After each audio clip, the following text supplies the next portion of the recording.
हाँ जी, final year अज आप एक चैप्टर स्टार्ट करने जा रहे हैं न्यू सॉलिड स्टेट चैप्टर। और इस चैप्टर में स्टार्ट करने तो पहला इस दे नाल रिलेटेड कुछ टॉपिक्स ने जो बिल्कुल स्टार्टिंग च दिते हुए चैप्टर के तो तुसीं लोअर क्लासिस के भी पढ़े हुए हैं।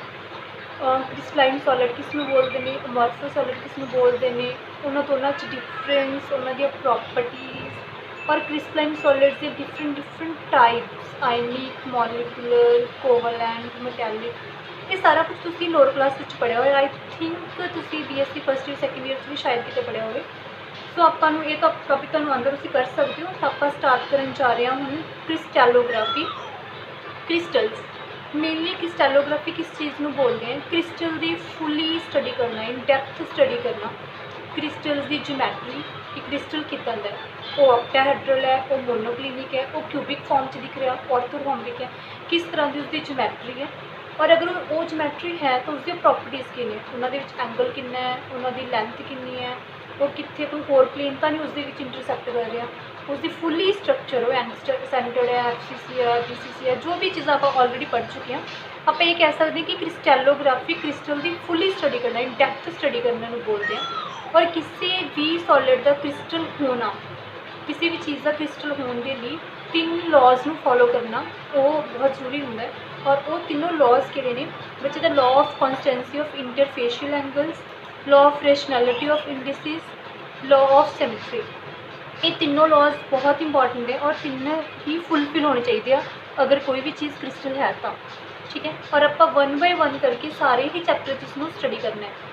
उस तो बाद बच्चे अपने को है कि क्रिस्टल स्ट्रक्चर है जो नॉर्मल ही 2 एस्पैक्ट्स आप कंसीडर करते हैं। एक उसकी एक्सटर्नल शेप ज्योमैट्री जो कि वैसे इसके ही आ गया, उसका मतलब की होंगे कि आपको फिजिकल उसकी अपीयरेंस कितना दी है, मतलब देख के ही पता लग जाए।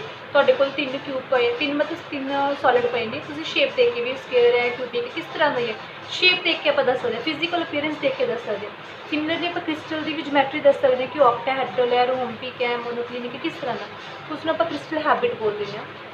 उस तो बाद क्रिस्टल की इंटरनल स्ट्रक्चर, इंटरनल स्ट्रक्चर के आ गया कि पार्टिकल्स एटम्स कितने पे ने, बॉडी सेंटर्ड है, FCC आ, BCC आ, ये भी तुम लोअर क्लासेस पढ़िया होया।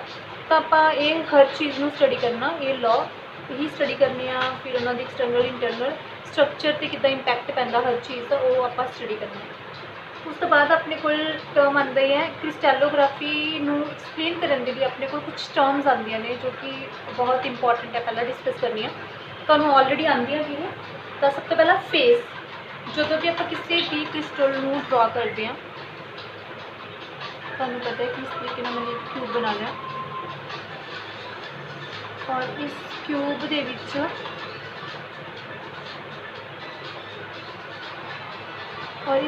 के विच बच्चे तुहानू पता है कि फेस की है, आदो फ्रंट, आदो फेस ऊपर नीचे, साइड वाले 2 फेस, एक अगे वाला जो तुम्हें दिख रहा है ना, अगे वाला तो एक पीछे वाला।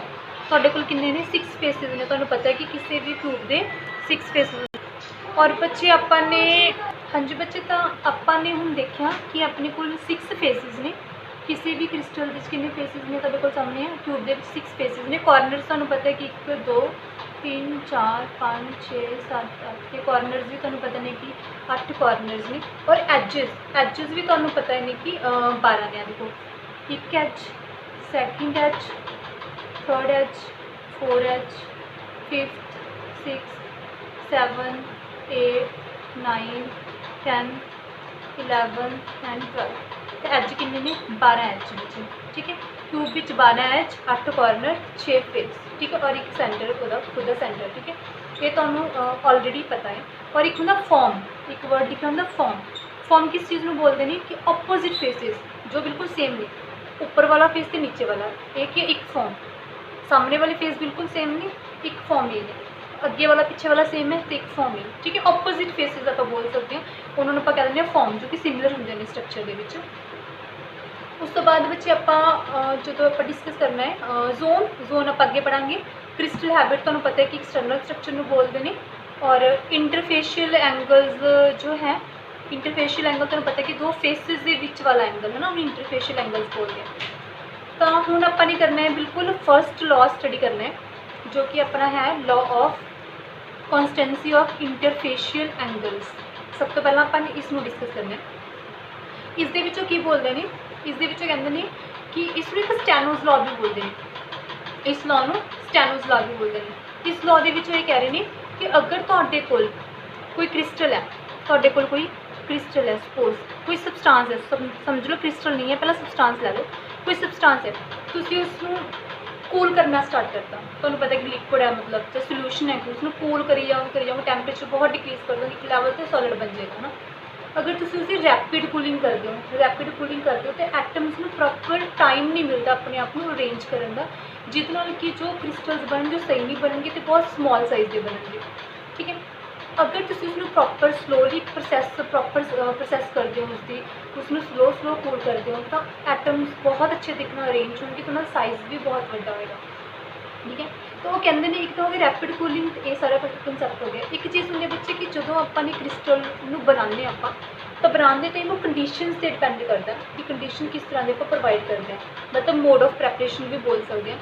जिवें अपने को NaCl है, अगर NaCl है, अगर मैं उसनूं एक्टिव सोल्यूशन दे विच पानी हाँ तो उसकी शेप की होंगी ऑक्टाहेड्रन, अगर मैंने यूरिया दे विच पानी हाँ तो उसकी शेप शायद क्यूबिक होंगी है, मतलब कुछ डिफरेंट शेप होंगी है। कहना मतलब है कि मोड ऑफ प्रैपरेशन अगर चेंज कर देंगे तो वो हिसाब नाल क्रिस्टल की एक शेप आती है। और हुण अपने को अगर आप रैपिड या स्लो कूलिंग करते हैं तो वो भी उसके साइज़ से फर्क पैंदा है, तो साइज़ से शेप का पता लग गया, ठीक है। हुण आप कहते हैं कि जो law of constancy of interfacial angle है, तो नाम तो क्लीयर हो रहा कि यदा मतलब की हो गया, ये भी हो सकता है कि जो भी क्रिस्टल बने वो शेप डिफरेंट हो गई, जिस में है हुण इनू मैं थोड़ा बहुत ज़्यादा इलोंगेटेड करता, ठीक है, टेढ़ा विंगा बनाता किसी तरीके नाल, ठीक है, कुछ भी एवं बनाता, तो कहते हैं कि साइज़ का फर्क हो सकता, शेप का फर्क हो सकता, बट जो इंटरफेशियल आ एक फेस है आ फेस, इंटरफेशियल एंगल्स हमेशा की रहेंगे सेम, इंटरफेशियल एंगल हमेशा की रहेगा बच्चे सेम, साइज़ चेंज हो सकता, शेप चेंज हो सकती है, पर एंगल हमेशा की रहेगा सेम। तो हमें तो ये लिखा हुआ the angle between the corresponding faces, corresponding नाल वाले faces, corresponding faces called the interfacial angles of crystal of particular substance are always the same। Angle हमेशा सेम रहेगा, किस चीज़ से नहीं डिपेंड करता, इंडिपेंडेंट ऑफ द शेप की में चेंज करना पता लग गया, शेप कितना हो सकती है चेंज अगर तुम मोड ऑफ प्रैपरेशन चेंज कर दो, डिफरेंट मटीरियल पाते हो। And size of the crystal, size भी तुम्हें पता लगे कूलिंग के बेस है ना, हो सकता है कि साइज़ डिफरेंट हो, शेप डिफरेंट हो, still interfacial angles remain same, ठीक है बच्चे। ये अपन की दस रहे स्टैनोज लॉ कहते हैं, जो आप फर्स्ट लॉ पढ़ रहे हैं। हुण अपने को ये है कि जो इंस्ट्रूमेंट जो आप यूज़ करते हैं इंटरफेशियल एंगल्स नूं मैजर करने के लिए, वो होंगे गोनियोमीटर, ओके। गोनियोमीटर की होंगे, एक इन्होंने दिखा रखा कॉन्टैक्ट गोनियोमीटर कि इस तरीके ना कोई अपने को डी शेप दिखाई हुई है, तो आर्म्स नहीं उसके विच अगर आप कोई बिग साइज पोज क्रिस्टल रखता, इसमें इस तरीके ना जो सीजर बढ़ाते हैं इसमें इस तरीके एंगल्स वेरी किया, तो हमेशा इंटरफेशियल एंगल सेम आएगा, ठीक है। वो कहते कि जो अपने को ये वाला कॉन्टैक्ट गोनियोमीटर है, ये बहुत ही मतलब ये हर एक के लिए नहीं है अवेलेबल है, अवेलेबल नहीं कह सकते, कह सकते कि हर एक के लिए वैलिड नहीं है। जो अपने को बिग साइज़ के जो क्रिस्टल्स ने उन्होंने लिए सही है, अगर आप स्मॉल साइज़ के क्रिस्टल्स डिफरेंट टाइप शेप्स के क्रिस्टल्स लिए तो वो लिए ही सूटेबल नहीं है, तो वो लिए अजकल रिफ्लैक्टिंग गोनियोमीटर या एक्सरे गोनियोमीटर कुछ होर चलते हैं, ये दस्या उन्होंने, ठीक है। तो इतों अपने को एक लॉ क्लीयर होंगे कि law of constancy of interfacial angles, ठीक है। हुण अपने जो करना है वो है कि लॉ ऑफ, हुण देखो ये अपने को 3 लॉज दिते हुए हैं। अपना फर्स्ट हो गया law of constancy of interfacial angles. हुण अपने जो सैकेंड स्किप करते हैं, मतलब बाद में करते हैं, पहला आप करते हैं law of symmetry. Law of symmetry करने के लिए अगेन अपने को कुछ टर्म्स अपन क्लीयर होने चाहिए, ठीक है। सब तो पहला जो भी अपने लॉ ऑफ सिमिट्री करना वो तो पहला अपन पता होना चाहिए एलीमेंट्स ऑफ सिमिट्री। एलीमेंट्स मतलब अगर आप सिमिट्री को डिस्क्राइब कर रहे हैं तो सिमिट्री के लिए कुछ टर्म्स ने, जो कुछ चीज़ा ने, जो कुछ यह जे एलीमेंट्स ने दसते हैं कि सिमिट्रिकल कोई चीज़ है या नहीं। वो 5 ने इतने हुए बच्चे। सेंटर ऑफ सिमिट्री सब तो पहला सेंटर ऑफ सिमिट्री होंगे कि कोई यह चीज़ जिदा अपने को बेंचिंग लिंक दिखाई हुई है, इतने का सेंटर है, एक इमेजिनरी पॉइंट लै लेने आप। अगर ये तो मैं ये तो इमेजिनरी पॉइंट तो एक लाइन पास करा, जिमें मैंने एवं लाइन पास कर दी, बिल्कुल सीधी लाइन पास कर, अगर मैं लाइन पास करा तो इंटरसेक्ट कर दिया 2 ऑपोजिट फेसिस के, तो और दोनों जो फेसिस ने वो इक्वल डिस्टेंस से होंगे। अगर आप सेम अपनी क्रिस्टल की ही गल करते हैं कि अपने को इत्थे आ क्रिस्टल पिया, इस क्रिस्टल तो मैं ये सेंटर है, इस तो मैं ऑपोजिट लाइन ड्रॉ की इस तरह, इधर भी करती, इधर भी ऑपोजिट लाइन ड्रॉ करती इक्वल, तो दो फेसिस में इंटरसैक्ट करेगा, कट रही है दो फेसिस। अगर मैं दोबारा लाइन ड्रॉ करदा, इधर भी उन्नी डिस्टेंस तो इधर भी, तो देखो आ दो फेसिस ने इन्होंने कट रही है, ठीक है। अगे ड्रॉ करता तो अगले फेस में, तो पिछे ड्रॉ करता पिछे में, मतलब दोनों फेसिस में कटेगी तो इक्वल डिस्टेंस से कटेगी। आप ये भी बोल सकते हैं कि जो स्ट्रक्चर इधर बन रही हो इधर सेंटर ऑफ इनवर्जन, इनवर्जन का उल्टा, जो अपन इधर दिख रहा वही अपन इधर भी दिख रहा, ठीक है। तो सेंटर ऑफ सिमेट्री की एक पर्टिकुलर इमेजिनरी पॉइंट तो आप इक्वल डिस्टेंस दोनों साइड तो चलाइए, तो दोनों वो जो दो लाइन्स होंगे वो डिफरेंट ऑपोजिट फेसिस में इंटरसैक्ट करना, उन्होंने बोलते हैं सेंटर ऑफ सिमेट्री, ठीक है। उस तो बाद होंगे प्लेन ऑफ सिमेट्री। अच्छा, प्लेन ऑफ सिमेट्री होंगे कि जिस तरीके नाल आपां इनू बोलते हैं कि पहला डेफिनेशन पढ़ लो जी, कि imaginary plane passing through the crystal such that it divides the crystal into two parts in such a way that one part is the mirror image of the other. That means वो कह रहे हैं कि अगर अपने को suppose मैं यही क्रिस्टल ले लिया, इस क्रिस्टल के विच मैं एक कोई प्लेन पास करा, कोई भी प्लेन एवं कोई प्लेन पास करा, वो प्लेन जो पास करा तो दोनों में इक्वल पार्ट्स डिवाइड कर देगा। तुम अपने आप देखो, अगर मैं आही लाइन जो दिखाई हुई है, अगर मैं इस तरीके ना पास करा तो देखो जो इधर स्ट्रक्चर है वही सेम इधर स्ट्रक्चर है, वो आपस में मिरर इमेजेस ने एक दूसरे के, ठीक है। बाकी मैं डिटेल सही तरीके पढ़ांगी, बस फिलहाल मैं तुम्हें डेफिनेशन से ही दस रही हूँ। सेंटर ऑफ सिमेट्री सेंटर तो दो फेसिस तक जाना इक्वल डिस्टेंस से, प्लेन ऑफ सिमेट्री एक प्लेन में इमेजिनरी में पास करना जो कि दो इक्वल पार्ट्स के किसी भी चीज़ में डिवाइड कर देना, ठीक है। उस बाद अपने को आती है एक्सिस ऑफ सिमेट्री, जो रोटेशन एक्सिस ऑफ सिमेट्री ने एक्सिस ऑफ सिमेट्री इन्हें की बोलते हैं एक्सिस ऑफ सिमेट्री। जो एक्सिस ऑफ सिमेट्री दो टाइप से होंगे, एक होंगे प्रॉपर, एक तो होंगे प्रॉपर सिमेट्री, ये बोल सकते हैं प्रॉपर रोटेशनल एक्सिस, ठीक है। एक होंगे इम्प्रॉपर, ठीक है। सब तो पहले एक्सिस ऑफ सिमेट्री की होंगी है दस फिर अपन रोटेशन देखते हैं। एक्सिस ऑफ सिमेट्री होंगे कि कोई मॉलिक्यूल अपने को, उस मॉलिक्यूल च मैं एक इमेजिनरी लाइन ड्रॉ करा, उस लाइन में मैं एक्सिस मान ला आप देखो, और उस तो बाद उसको रोटेट करा। सपोज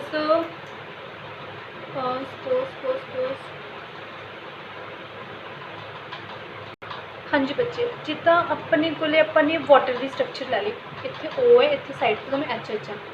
हुण तुसीं देखो, अगर मैंने इसनूं एक्सिस मानना, इस चीज़ में एक्सिस मानना, ये वाले पॉइंट में मैं एक्सिस मानना, इत्थों फड़ के मैं इस मॉलिक्यूल में इस जगह तो फड़ के मैं रोटेट करदा, एवें मैं 180 पर रोटेट करता, ठीक है। तुहानूं पता इत्थे ओ हुंदा, इत्थे एच एच हुंदा, ठीक है।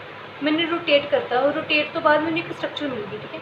180 पे एक बार रोटेट किया, मैं दोबारा 180 पे रोटेट करता तो मैंने की मिले, तो पहला वाली स्ट्रक्चर आई है ना, तो इसमें बोलते हैं रोटेशन। अगर मैं किसी एक्सिस में लवां, एक्सिस तो मैं रोटेट करदा, और किन्ने बार मैं रोटेट करा कि मैंने दोबारा सेम स्ट्रक्चर मिल जाए। एक बार एवं समझो, मैं तुम्हें प्रॉपर जो आप लॉ ऑफ सिमेट्री पढ़ांगे तुम्हें डायग्राम्स नाल दस दी।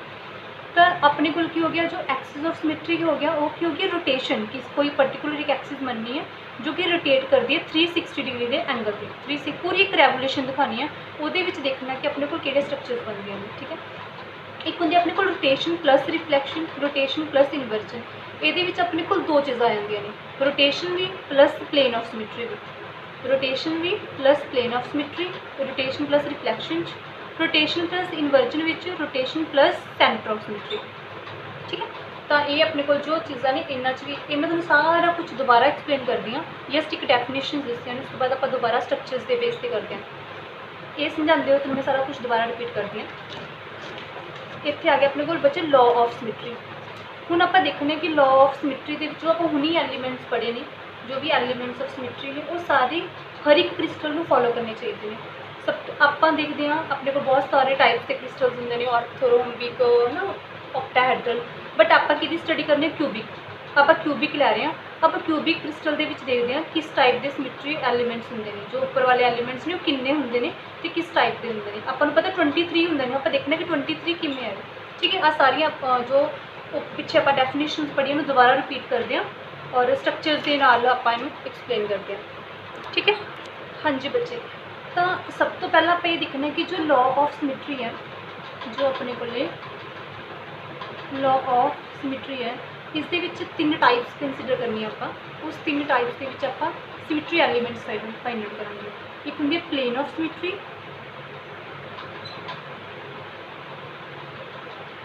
बच्चे एक आप लवांगे एक्सिस ऑफ सिमेट्री और एक आप लवांगे सेंटर ऑफ सिमेट्री। ये आप तीन टाइप्स लवांगे और इन्हों के देखांगे किन्ने अपने को नंबर ऑफ एलीमेंट्स आ रहे हैं। हर एक आप देखेंगे भी किन्ने नंबर ऑफ एलीमेंट्स आ रहे हैं।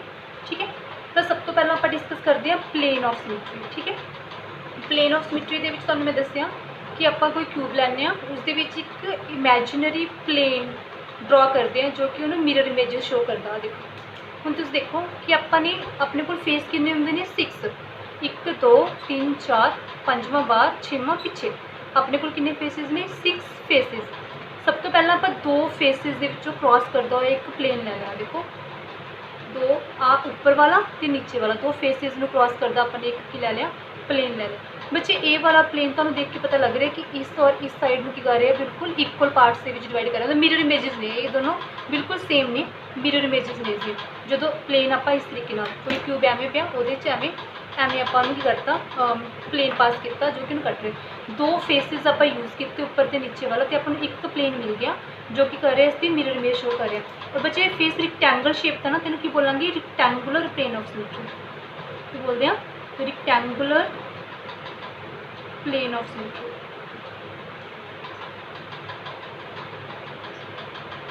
ओके हुण यही सेम अपने ऊपर तो नीचे वाला प्लेन यूज़ कर लिया।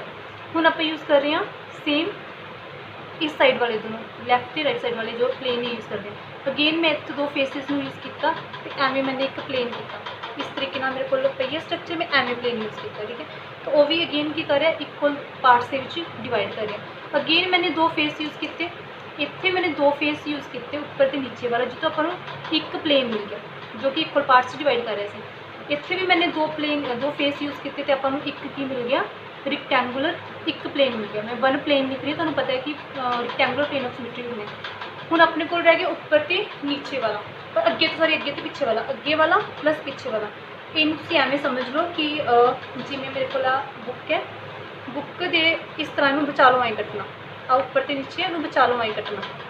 ठीक है, बचा लो कटता तो सेम उमी ये की हो गया अपने को कि आ अगे वाला प्लेन के विचाले मैं इस तरीके पूरी जिस तरह कि समझाऊँ जिवें आ बुक है इनू एवें बचाले बच्चे एवें बचाले हो करता। ठीक है, तो इनू की बोलते हैं आप प्लेन ऑफ। ये भी आप अगे तो पिछे वाला प्लेन यूज़ कर लिया तो अपने को दो फेस सॉरी अगे तो पिछे वाला फेस यूज़ कर लिया ये तो भी अपन एक प्लेन मिल गया। ठीक, तो देखो बच्चे अपने को ऊपर नीचे एक फेस यूज़ किया दो फेस यूज़ किए एक प्लेन लैफ्ट तो राइट दो फेस यूज़ किए एक प्लेन अगे और पिछे दो फेस यूज़ किए दैन एक प्लेन अपन मिल गया। यदा मतलब कि मैंने 6 फेसिस यूज़ किए तो मैंने 3 प्लेन ऑफ सिमेट्री मिल गई 3 रिक्टेंगुलर प्लेन ऑफ सिमेट्री मिल गई। तो बच्चे इतने आपने जो आपने लॉ ऑफ सिमेट्री कर रहे थे जिद आप क्यूबिक की स्ट्रक्चर लै रहे थे बच्चे आप क्यूबिक के फाइंड आउट कर रहे हैं कि सिमेट्री एलीमेंट्स किन्ने आप कह रहे हैं कि हर एक के सिमेट्री एलीमेंट सेम ने हर एक के फाइंड आउट आप यही करेंगे तुम ऑक्टाहेड्रल लवोगे वो भी plane of symmetry axis of symmetry centre of symmetry ही फाइंड आउट करेंगे बस हर एक के एलीमेंट ऑफ सिमेट्री डिफरेंट होंगे। तो इतने प्लेन ऑफ सिमेट्री तुम किन्ने फाइंड आउट किए हैं 3 rectangular plane of symmetry 3 rectangular plane of symmetry. ठीक है जी, हुण आपने करना है हुण हजे प्लेन ऑफ सिमेट्री कंप्लीट नहीं होया ये हो गया अपने को अपनी रिक्टेंगुलर प्लेन पास किए। हुण आपने करना है डायगनल डायगनल बच्चे कि अगेन हुण आप एजिज यूज़ करांगे। मैं तुहानूं पहला स्टार्टिंग दस्सिया कि 12 एज होंदे ने आप अगेन 2 एज यूज़ करांगे ऑपोजिट एज तो डायगनल ड्रॉ करांगे। डायगनल तुहानूं पता है कि हमेशा ऑपोजिट एजिज दे विच ही बनता है ऑपोजिट कॉर्नर भी बोल सकते हैं। ऑपोजिट एजिज दे विच आपां की करांगे ऑपोजिट एजिज दे विच आपां एक डायगनल ड्रॉ करांगे और वो डायगनल उसनूं 2 पार्ट्स के विच डिवाइड करेगा मिरर इमेज बनाएगा। तो तुसीं देखो अपने को 12 एज ने आप 6 एजिज मतलब 6 प्लेन ऑफ सिमेट्री इस तो लैने 2 एजिज में यूज़ कर करके।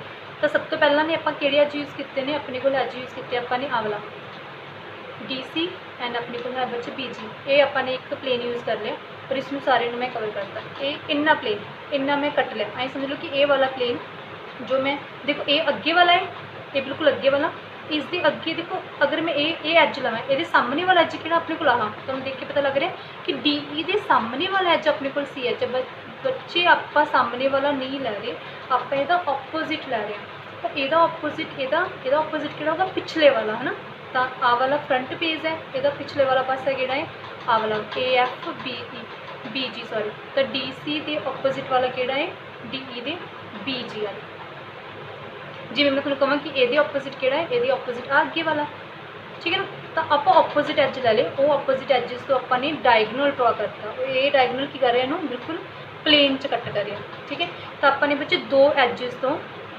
एजिस तो अपन एक मिल गया diagonal plane of symmetry diagonal plane of symmetry okay तो सिमिलरली हुण आपां ने किहड़े एज लै ले दो एज यूज़ कर लिए हुण तुसीं अपने आप ऑटोमैटिकली समझोगे कि आ दोनों ने उस तो बाद आप आ हो सकते हैं आ ठीक है आ दो हो सकते हैं तो आ दोनों हो सकते ठीक है हुण आपां ने किहड़े एज लै ले आ देखो आही सेम जो तुहानूं मैं हुणी बोलिया आ वाले ठीक है पहला अपने आ वाले ऑपोजिट ले हुण देखो ये सामने वाला किहड़ा है ए वाला लेकिन आप अगे वाला यूज़ करें ठीक तो एक अपने को ए वाला डायगनल हो गया ठीक है अगेन अपने दो एज यूज़ किए तो अपन एक डायगनल प्लेन ऑफ सिमेट्री मिल गया ठीक है diagonal plane of symmetry similarly हुण आपां की लैंदे आ वाले कॉर्नर डी ए ते एच जी देखो ठीक है ए वाले कॉर्नरस लै ले ये तो आप एक डायगनल ड्रॉ कर ले इतों भी की मिल गया अपने को दो एजिस तो अपन बच्चे एक डायगनल मिल गया ठीक है एक डायगनल प्लेन ऑफ सिमेट्री पक्का लिखना है नाल वो मिल गया ठीक है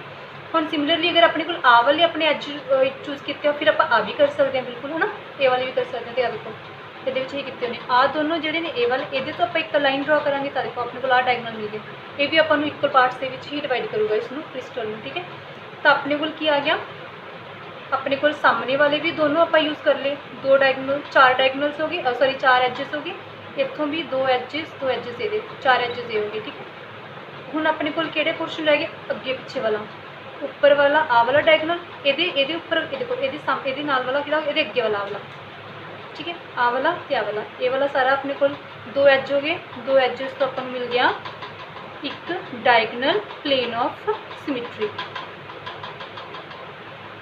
ये बच्चे मॉडल की हेल्प नाल बहुत अच्छा एक्सप्लेन होना सी पर तुसीं एवें देख लियो तुहानूं समझ आ जाएगा ये और सेम अगर अपने आ वाली चीज़ यूज़ की हम अपने को आ रह गया तो अपने ये अगे वाला यूज़ कर लिया इनू अपने ये कर लिया अगे ये तो अपने को अगेन दो एजिस तो अपन एक डायगनल प्लेन मिल गया हुण तुसीं तो सारे तो की समझे कि अपने को 12 एजिस थे दो एजिस तो अपन एक डायगनल प्लेन ऑफ सिमेट्री मिल रही सी ऑपोजिट के नाल ठीक है तो 12 एजिस तो अपन 6 प्लेन ऑफ सिमेट्री मिले 6 डायगनल प्लेन ऑफ सिमेट्री मिले गॉट इट 2 एजिस तो एक डायगनल 12 एजिस तो 6 प्लेन ऑफ सिमेट्री तो अपने को टोटल प्लेन ऑफ सिमेट्री कितने हो गए 3 अपन डायगनल मिले सॉरी रेक्टेंगुलर मिले प्लस 6 अपन मिल गए diagonal plane of symmetry diagonal plane of symmetry बच्चे आप किस चीज़ की गल कर रहे हैं क्यूबिक के सिमेट्री एलीमेंट्स आप फाइंड आउट कर रहे हैं ठीक है जो कि 3 टाइप से होंगे आप प्लेन ऑफ सिमेट्री देख ली प्लेन ऑफ सिमेट्री अपने को टोटल कितना है कि 9 3 रेक्टेंगुलर प्लेन जो एवें कट कर रहे थे प्लेन और 6 अपने को एजिस तो अपने को 6 आ गए अपने को डायगनल प्लेन ऑफ सिमेट्री ये अपने प्लेन ऑफ सिमेट्री कंप्लीट हो गई अगर इतने आप ऑक्टाहेड्रल लेंगे वो भी 3 पोर्शनस लेंगे वो plane of symmetry find out करते वो डिफरेंट आती ठीक हुण अपने फाइंड आउट करना है एक्सिस ऑफ सिमेट्री ठीक है बच्चे axis of symmetry plane of symmetry तुम समझ गए ना कि अपन एक प्लेन ड्रॉ करना है और वो प्लेन की कर रहा है मिरर इमेज बना रहा है ठीक है दो पार्ट्स के इक्वल पार्ट्स डिवाइड कर रहा है किसी क्रिस्टल में तो वो दोनों की ने मिरर इमेजेस ने ठीक है हुण एक्सिस ऑफ सिमेट्री की है कि कोई किसी भी पॉइंट में पूरे मॉलीक्यूल के क्रिस्टल के कोई यह जी लाइन में फेस में कि किस चीज़ में एक्सिस मनांगे उतों रोटेट करांगे तो देखो सपोज आप करते हैं आप इसमें लै लें हाँ जी बच्चे हुण तुसीं देखो बच्चे तुसीं इस चीज़ में इमेजिन करना कि क्यूब है तुहानूं पता है क्यूब नहीं है इसकी हर चीज़ सेम नहीं है लेंथ ब्रेथ हाइट सेम नहीं है और cube A is equal to B is equal to C होंगे सारी लेंथ साइड सेम होंगे ने और उसके एंगल्स अल्फा बीटा गैमा भी सेम होंगे ने but we don't have any option so तुसीं इसनूं एक बार क्यूब मनो और इसनूं आपां एक्सिस ऑफ सिमेट्री नूं आपां एक्सप्लेन करना है ये बेसिस से सब तो पहला ये देखो कि इसके 6 फेसिस ने ठीक है 1 2 ठीक है, एक ऊपर एक नीचे, दो फेसिस, दो साइड से फेसिस, दो आ वाले फेसिस। ठीक है, ये 6 फेसिस ने। और यही सोचो कि 6 फेसिस सेम ने बिल्कुल, मतलब ये लेंथ भी सेम है, इसकी हर जगह की ये सेम है, 6 फेसिस ने। ठीक है, हम सपोज करो कि मैं दो फेसिस के विचों एक लाइन ड्रॉ कर रही हूँ। हम तुम देखो, सपोज आपाने ये निशानी रह जी कितने कर देने, इस फेस तो ये फेस तो ये ऑपोजिट फेस आ वाला, ये ऑपोजिट फेस ये नीचे वाला वाला। ठीक है, ए वाले फेस मैं एक्सिस मान लिया एवं, इस तरीके ना बचे आ दो फेसिस ने ना, ये मैं एवं एक्सिस मतलब ये पेन में एवं पिछों निकालता आ वाले फेस तक, तो इतों फड़ के मैं एवं एवं रोटेट किया, समझ गए, एवं एवं मैंने रोटेट किया। तो हम आप इस तरीके नाल ही रोटेट करना है। हाँ जी बच्चे, आप इन्हू रोटेट कर रहे हैं। आ देखो, इतों मैं बच्चे आ वाले फेस में फड़ के इनू एक्सिस मन के मेन ये दो फेसिस के एक्सिस मन के इनू मैं रोटेट कर रही हूँ। बच्चे इनू मैं रोटेट कर रही हूँ, इसमें पूरे इनू आप 360 पर रोटेट करना। और 360 पर रोटेट करने तो बाद देखना, फर्स्ट चीज़ तो बच्चे आप देखनी कि ए वाला फेस मतलब आही फेस ना, ये फेस किन्ने टाइम बाद वापस आता है, उतों अपन पता लग जाएगा भी किन्ने टाइम्स आप इसनू रोटेट किया। ठीक है, सैकेंड चीज़ देखनी है कि देखो तुम दसदी आप इनू 90 से सपोज रोटेट करें, एवं 90 पर रोटेट किया। हुण ये भी एक फेस आ गया, तो देखा जाए ये बिल्कुल सेम है अगर आप इसमें क्यूब मनीए। ठीक है, मैंने दोबारा 90 पर रोटेट किया, सैकेंड टाइम मैं थर्ड टाइम रोटेट किया एंड फोर्थ। अरे मैंने 90 डिग्री एंगल से इसनू 4 बार रोटेट किया बच्चे, और आपको सेम फेस मतलब आइडेंटिकल स्ट्रक्चर मिल गई। ठीक है, हुण याद रखियो अगर मैंने एवं रोटेट किया, ये भी फेस है, आ भी बिल्कुल एवं ही होना चाहिए सी क्यूब के, ये भी एक फेस है, तो ये इक्विवेलेंट है। ठीक है, आइडेंटिकल नहीं है, आइडेंटिकल यही है, आइडेंटिकल मतलब यही सेम स्ट्रक्चर आ गई। इक्विवेलेंट मतलब बिल्कुल ये तरह ही आ गई। आप अगर अपने को बिल्कुल क्यूब हो पहचान ही नहीं सकते कि मतलब केड़ी साइड है केड़ा फेस है। ठीक है, देखो ये सारे फेस सेम ने, और फोर्थ तो बाद अपने को आइडेंटिकल वही स्ट्रक्चर आ गई जो आप 360 से पूरा 90 की रोटेशन से आप इसमें रोटेट करते हैं। ठीक है, तो यदा मतलब की हो गया, अगर एक्सिस ऑफ सिमेट्री कर रहे हैं तो सब तो पहला अपन एक फॉर्मूला देखना है कि 360 बाय एंगल, जिन्ना भी एंगल आवेंगे इज इक्वल टू एन होंगे उन्ने फोल्ड एक्सिस, एन मतलब जिन्ने नंबर ऑफ टाइम्स आप उसमें रोटेट करते हैं उन्ने फोल्ड एक्सिस ऑफ सिमेट्री। ठीक है, एंगल ये हो गया बच्चे एंगल, जिस एंगल ना आप उसमें रोटेट 360 मतलब पूरा चक्कर, पूरी एक 1 रेवोल्यूशन। ठीक है, तो हम तुम देखो अपने की लिया, अपने 360 बाय 90 आप फेसिस ले जिसनों अपने 90 डिग्री से रोटेट किया, तो अपने को आंसर है 4 टाइम्स तो बाद अपने को सेम स्ट्रक्चर मिल गई। ठीक है, तो 4 टाइम्स आप ये भी बोल सकते हैं सेम स्ट्रक्चर मिल गई आइडेंटिकल, और 4 टाइम्स अपन इक्वल स्ट्रक्चर्स भी मिल गया। देखो अगर मैं इसमें रोटेट कर रही थी ना, रोटेट कर रही थी ना, तो आ भी सेम ही आ। अगर आप फेस लैके चलिए ना, क्यूब मनीए इसमें भी सारे सेम ने, तो ये भी की नहीं, एक ही इक्विवेलेंट है पर एक ही है आइडेंटिकल सेम आ गई। तो 4 टाइम्स अपने को स्ट्रक्चर आई, इन्हें बोलेंगे 4 फोल्ड एक्सिस ऑफ सिमेट्री। ठीक है, जिन्नी वैल्यू बच्चे एन की आती है, एन ये अपने को एन है, जिन्नी अपने को एन की वैल्यू बोलते 4 फोल्ड एक्सिस ऑफ सिमेट्री। और इसमें अपना ऑर्डर भी बोल देंगे, इसमें आप ऑर्डर भी बोलते, और इसमें सी एन नाल डिनोट करते हैं। सी एन मतलब इतने अगर C4 है ना, C4 आ गया क्योंकि आप 4 टाइम्स इसमें रोटेट किया, 4 टाइम्स रोटेट किया तो अपने को आ गया 4 टाइम्स रोटेट किया, एंगल अपने 90 यूज़ किया। ठीक है, और चीज़ की होगी क्योंकि अपने को एक्सिस केड़ी है 4 टाइम्स रोटेट तो बोलेंगे टेट्राड एक्सिस। ठीक है, जिन्नी वैल्यू एन की आएगी वो उदा की ही एक्सिस है। 2 होंगे तो डायड एक्सिस, 3 होंगे तो ट्राइड एक्सिस, 4 है तो टेट्राड एक्सिस। ठीक है, इस तरीके हूँ अपन पता लगे कि एन की वैल्यू आप जिन्नी कटांगे उन्ना अपने को आ जाएगा ओ वाली एक्सिस टेट्राड एक्सिस, थीटा अपने को 90 हो गया, अपने को C4 आ गया दी डिनोशन मतलब डोनेट कर देना। ठीक, नोटेशन बोल सकते। हूँ अपने को एक चीज़ होर जो बहुत इंपॉर्टेंट याद रखने वाली है कि आप इतों की यूज़ किए 2 फेसिस, बच्चे 2 फेसिस यूज़ किए तो अपन एक एक्सिस ऑफ सिमेट्री मिल गई। एक्सिस ऑफ सिमेट्री केड़ी मिली 4 फोल्ड वाली। ठीक है, जो अपने मतलब 2 फेसिस आ वाले फेस यूज़ किए। ठीक है, हूँ आप आ दोनों भी यूज़ कर सकते सी, अगर ये यूज़ करते अगेन अपन 90 तो 1 2 3 4 तो दोबारा वापस उत्थे आ जाते, इतने भी कर सकते सी। ਤਾਂ ਇਹ ਵੀ ਦੋ ਫੇਸ ਹੋ ਗਏ। ਆਪਾਂ ਇਹ ਵੀ ਯੂਜ਼ ਕਰ ਸਕਦੇ ਸੀ ਕਿ ਮੈਂ ਇੱਥੋਂ ਨੂੰ 90 ਤੇ ਰੋਟੇਟ ਕਰਦੀ 1 2 3 ਐਂਡ 4 ਦੁਬਾਰਾ ਉਹੀ ਆ ਗਿਆ, ਠੀਕ ਹੈ। ਤਾਂ ਇੱਥੋਂ ਵੀ ਕਰ ਸਕਦੀ ਸੀ। ਇਹਦਾ ਮਤਲਬ ਕੀ ਹੋ ਗਿਆ ਕਿ ਅਗਰ ਮੈਂ 6 ਫੇਸਿਸ ਹੀ ਯੂਜ਼ ਕਰਦੀ ਤਾਂ ਮੇਰੇ ਕੋਲ 3 ਐਕਸਿਸ ਆਫ ਸਿਮੈਟਰੀ ਆ ਜਾਂਦੀ, ਠੀਕ ਹੈ। ਤਾਂ ਇੱਥੇ ਬੱਚੇ ਆਪਾਂ ਕੀ ਲਿਖਾਂਗੇ ਕਿ ਜਦੋਂ ਮੈਨੇ 4 ਫੋਲਡ ਜੋ ਹੈਗੇ ਸੀ, ਜੋ 4 ਫੋਲਡ ਸੀ ਜਿਸ ਦੇ ਵਿੱਚ ਮੈਨੇ ਐਂਗਲ ਕਿੰਨਾ ਸੀ 90 ਸੀ, ਜਿੱਥੇ ਮੈंने ਫੇਸਿਸ ਯੂਜ਼ ਕੀਤੇ, ठीक है। 6 फेसिस तो मैनू 3 की मिले बच्चे टेट्राड एक्सिस, ठीक है। अपन ने कुछ नहीं लिखना, अपन लिखना कि 3 टेट्राड स्ट्रक्चर्स। तुम 4 फोल्ड नहीं लिखना, थीटा 90, तुझे कुछ दसन की जरूरत नहीं। तुम जो भी एक्सिस ऑफ सिमैट्री लिखोगे तो तुम की लिखोगे आप कि अपने को आ गई 3 टेट्राड एक्सिस, ओके जी। Tetrad axis 3 tetrad axis, okay. हुण आपां ने करना है, ਹੁਣ अगेन ਆਪਾਂ ਇਸ ਨੂੰ रोटेट करते हैं। ਹੁਣ ਆਪਾਂ ने मैं दोबारा फार्मूला लिख रही हूँ n = 360 बाय थीटा, ठीक है जी।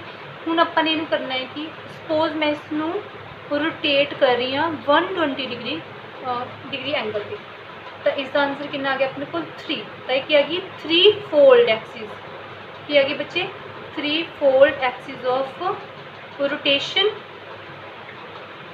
Okay. 3 fold axis of rotation आ गई। और इतने अपन की लिखांगे ट्राइड एक्सिस, कि एक्सिस ट्राइड एक्सिस, ठीक है। एंगल थीटा तुहाडे कोल 120 डिग्री है, ट्राइड एक्सिस आ गई। और ये आपां बच्चे की यूज़ करते हैं, ये आपां यूज़ करते हैं कॉर्नर्स, यूज़ करते हैं कॉर्नर्स। तुहानूं पता किन्ने कॉर्नर्स ने 8 कॉर्नर्स ने। आप किन्ने कॉर्नर यूज़ करांगे 2 कॉर्नर्स तो आपां एक एक्सिस बनावांगे, एक ट्राइड एक्सिस बनावांगे।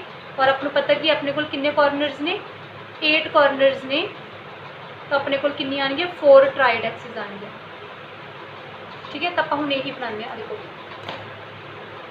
इसनू समझाने के लिए वेट, हाँ जी बच्चे, सब तो पहला तुम ये देख लो कि कॉर्नर्स मैं किहड़े बोल रही हूँ। देखो 8 कॉर्नर्स ने ना, 1 2 3 4, ठीक है, 5 6 7 8 कॉर्नर्स ने। आप 2 कॉर्नर यूज़ करने हैं, मतलब ए वाले 2 कॉर्नर्स एवं ऑपोजिट कॉर्नर्स हो गए ना, एवं आप ये दोनों ऑपोजिट कॉर्नर यूज़ कर सकते हैं। नीचे वाले भी एवं यूज़ कर सकते हैं, ठीक है। नीचे वाले भी यूज़ कर सकते हैं ऑपोजिट, ऊपर वाले भी यूज़ कर सकते हैं। पर मतलब 8 कॉर्नर्स में आप 2 बार कॉर्नर यूज़ कर सकते हैं डायगोनल। तो देखो इन्हों आप 120 से रोटेट करना है। देखो मैं इस टाइप तो तुम्हें आइडिया हो जाएगा भी ये वाला फेस दोबारा आ गया, वाला डायगोनल। इस तरीके नाल मैं इसनूं लिया। हाँ जी बच्चे, आप इन्हूं रोटेट कर रहे हैं। देखो इत्थों अगेन तुसीं हुण देखो मैं इत्थों फड़िया नहीं जा रहा, थोड़ा डिफिकल्ट लग रहा, मैं इसलिए सारे फड़ रही हूँ। पर तुसीं समझ गए ना कि आप 2 कॉर्नर ही यूज़ करने हमेशा। तो देखो मैं फड़ रही हूँ, तो आही तुहाडे कोल दोबारा आएगा। आपको 120 से रोटेट करना, और 120 से रोटेट करने अपने को 3 सेम टाइप की अपीयरेंसिस आनी है। मतलब अपने को सारे कॉर्नर देखो ये मैंने 120 से रोटेट किया, देखो ये अपने को डायगोनल शो हो रहे दूसरे। मैंने दोबारा रोटेट किया तो मैंने ए वाले डायगोनल शो हो रहे हैं। हम मैं रोटेट किया, अपन सेम आ वाले डायगोनल शो हो रहे हैं, ठीक है। तो आप 120 से जो इसनों रोटेट करते हैं तो अपने को कितना होंगे स्ट्रक्चर सेम पहला वाली स्ट्रक्चर आ जाती है, ठीक है। तो 120 से कॉर्नरस में रोटेट किया तो 4 कॉर्नरस तो बाद तो अपने को 4 ट्राइड स्ट्रक्चर आ गया। इतने फेसिस तो 3 एक्सिस ऑफ आ गए। तो अगेन आप इतने लिख देंगे बच्चे, इतने आप लिखांगे कि अपने 8 कॉर्नरस नू यूज़ किया, और उत्थे अपने को 4 ट्राइड एक्सिस आ गई जिसके अपने एंगल 120 दिया से, ठीक है। हुण अपने को उस तो बाद लास्टली जो आप कर रहे हैं बच्चों, हुण आप यूज़ करेंगे